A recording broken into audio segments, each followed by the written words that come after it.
hukum positif itu hampir memiliki kesamaan bahwa membebankan kepada suami. Kemudian di dalam hukum positif, yakni Undang-Undang Nomor 1 Tahun 74 dan Kompilasi Hukum Islam, itu pasal 34 ayat 1, kemudian dalam KHI pasal 80 menyatakan bahwa kewajiban pemenuhan nafkah ada pada suami. Itu kesimpulan yang pertama. Kemudian kesimpulan yang kedua adalah pemahaman terhadap teks tadi, baik hukum Islam maupun hukum positif, dipahami secara literal oleh masyarakat, yang kemudian akhirnya berimplikasi ketika suami tidak mampu atau dianggap kurang dalam memenuhi nafkah, maka mereka, para istri ini melakukan gugatan cerai ke pengadilan agama. Maka kemudian fakta ini diperkuat dengan banyaknya istri yang mengajukan gugatan cerai di pengadilan agama.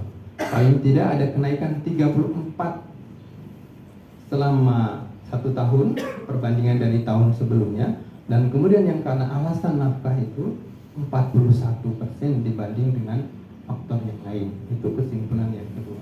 Kemudian yang terakhir adalah bahwa kita menawarkan sebaiknya para keluarga-keluarga muslim di Indonesia ini memiliki relasi mubadalah di dalam hubungan suami istri, termasuk di dalam hal pemenuhan nafkah.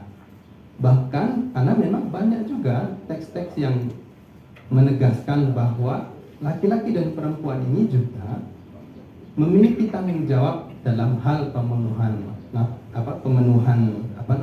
dalam hal mencapai kebahagiaan begitu.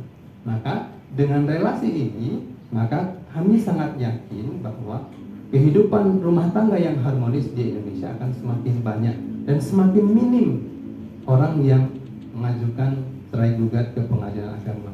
Ditambah lagi dengan tadi optimalisasi Suscatin dengan BP4, kemudian kalaupun mentok begitu sudah relasi mubadalah tapi kemudian juga masih mengajukan ini, maka optimalisasi mediasi di pengadilan agama. Begitu, Prof.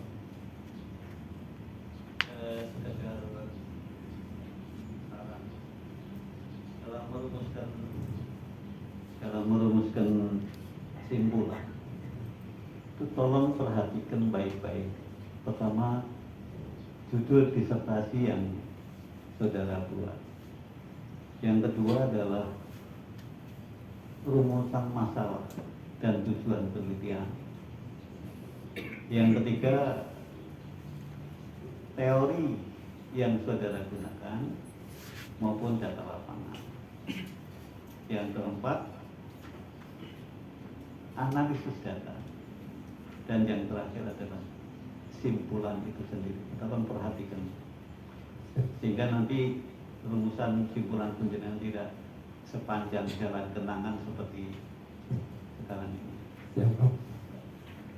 Barangkali itu beberapa hal yang dapat saya kemukakan. Mudah-mudahan saudara di akhir nanti bisa memperoleh tujuan apa yang ingin saudara capai, yaitu gelar terakhir yang saudara tidak bicarakan.